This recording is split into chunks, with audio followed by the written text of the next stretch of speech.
may I help you? My name is Jerry Avery, and I have wire down and burning in the trees. Today again was an stage electrical mock accident or exercise. We had some wire down burning in the trees. It was a customer that called the situation in saying that there's a tree down through the wire. I'm going to ask that you please stay clear of it. Call 911 if possible. Have them come to the location and secure it until Avista can arrive. Because if there's smoke inside, probably going to still be energized, and we want to make sure that all people are okay. We don't want anybody around. There's definitely a safety issue there, so please use caution. Our crews responded and decided to pick the wire up and keep some people energized. The wire came in contact with the wire that they were pulling up came in contact with some energized wire, and the mock accident was set to make contact with a few individuals on the pole, a journeyman and an apprentice. So they made contact and started a rescue. Hey guys, we got ambulance and MedStar heading this direction with extra help. I'm coming up, Tyler. Come right by you. Watch out, that guy on the bottom's got a buck squeeze. Remember, those are a little bit difficult to get off. Yeah, he had a buck squeeze, which is an anti-fall device that I've never had to deal with yet. He's out there, coming off easy. All right, now, got help on the way, bud. Now that I've dealt with it a little bit, I'm going to go practice on it a little bit and see how they actually work. This location was chosen. We tried to find something that was remote, that you couldn't drive a vehicle to. Something that would give a challenge for the rescue for cell phone coverage. I think we worked really well as a team. You know, we all tried, one person had to go here, one person had to go there, and we had to coordinate. And it was a lot of work to get him out of there. Let me know when you're ready, I'll put a foot in it. Can you come up just a little bit? Coming up just a little bit. One of the difficulties was transporting the patient from the bottom of the pole to the rigs, which was probably about 300 feet, 200 to 300 feet away. They were heavy. They were heavy, and it was awkward terrain and wet, and there was a lot of stuff in the way. I think it will, you know, the coordination between us and the police and fire is really important because we had never done it before. So, you know, we were kind of shooting at the hip, trying to coordinate between each other, and there was a little bit of confusion with the helicopter and landing, and I think communication's huge. You get the test, you get going a little bit, you know, when something's happening. It's feeling a little cold, I'm gonna go ahead and cover them up. These are guys I work with every day, and you'd never want to see one of them hurt. I mean, to be honest, you're pretending it's one of your partners, and we don't switch partners here. We have the same partners every day. So you know these guys, you know their families, you know everything about them. So, yeah, it's personal. Just relax. You'll be all right. Keep you nice and warm.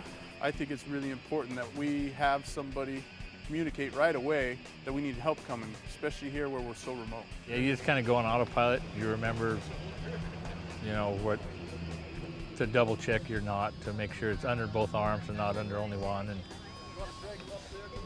nothing worse than getting shocked and then dropped off a pole. Hang on, Tyler, I'm just gonna move your feet up a little bit. Keep that blood down there where you need to go. There we go. Like, we were working quite a ways from the truck, so you sacrifice everything you got to keep them warm. You okay, buddy? They'll be here in any minute.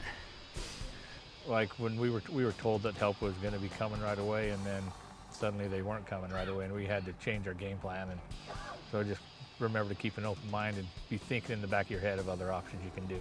Tyler, watch out, we're losing a little bit. I got you. There we go. Okay. Stretch them out and put that toolbox under his feet. Get him off to the side so we can fit one more.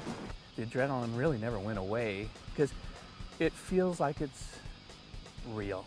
And then the amount of running back and forth, what I was doing, and like I say, that's what we would have to do, being out in the sticks like we work up here. But yeah, my adrenaline was there all the time. These guys are all well trained. We all are, and so I just kind of line them out, and then once things start going, whether it's working or something like this, it's their training takes over, their professionalism takes over. So that's always there, and like, kudos to those guys and our company to train us so well. This definitely gives you things to think about and to even be more prepared. I can think of dozens of things right now. We all know the area here. We know where Joe Avery's house is, and that's his house, but we're the only ones. Addresses, numbers, coordinates, that would help a lot. And we kind of take that for granted because we know where so-and-so's barn is and that sort of thing. So just be more prepared because not everybody knows it like we do. That's why I believe the site was chose here, because we've always had communication problems here. And it wasn't the best again today. It was scratchy. I had a tough time hearing. So we'll have that correct. I don't know if they had a tough time hearing me, but it wasn't as good as it should be.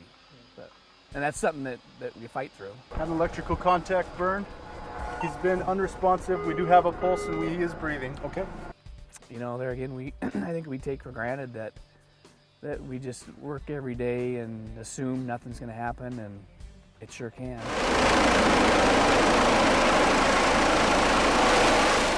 Dealing with the helicopter, that's one thing that I'm sure we're going to work on. There's lots of times that we're away from the rigs that far or even further. I might even get in the habit of carrying a portable radio. Those little things that may help out instead of running back and forth the rig. And that takes time, and that wears you out. You said he's unresponsive? He's been unresponsive ever since he was on the pole. Okay, and this is Andy. He's responsive, and he's just a little bit out of it. We've hooked them both up to AEDs. The AED advised no shock at this time. Okay, and these are your only two patients? These are the only two. We have not had to do any CPR. They've both been breathing, even though he's shallow. They've both been breathing, and they both have a pulse. Okay. And right now, just doing another assessment, looking for any burns on the individual. He does have the seat collar on, and that's no kind of other injuries apparent. And it was so a pretty with the high voltage. He was contact with 7,000 volts, but it was pretty short. It didn't last very long. Mike, was he responding to pain at all for you? No. Nothing. No, Okay. I had to open his eyelids to his pupils, and they were non-reactive.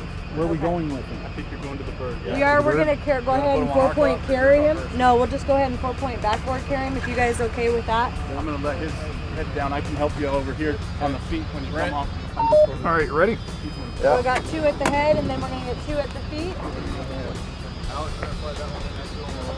I'll direct you guys. Like I said, I've worked with these guys for several years, and believe me, when I saw just the dummies on the backboards, I think that, hey, that could be one of my guys, and boy, that's hard. It'd be hard to live with, and I don't ever want that to happen. Transfer you over, and I'll get out of the way. Ready? Yep. 1, 2, 3. All right. Load you in our aircraft. Might have to be a little bumpy here. No, once we get him loaded though, it's going to be a little bit till we take off. We're going to go ahead and secure an airway while we're in the helicopter, so you'll see a little bit of a delay, okay? But I'll tell you what, that proved out that if it does, these guys did a great job. Our guys got the training, and they did well again. I didn't realize how it would make your eyes open, and yeah, this was wonderful, I think, for all of us, because I know that we're all going to go back and talk more about it and just learn from it.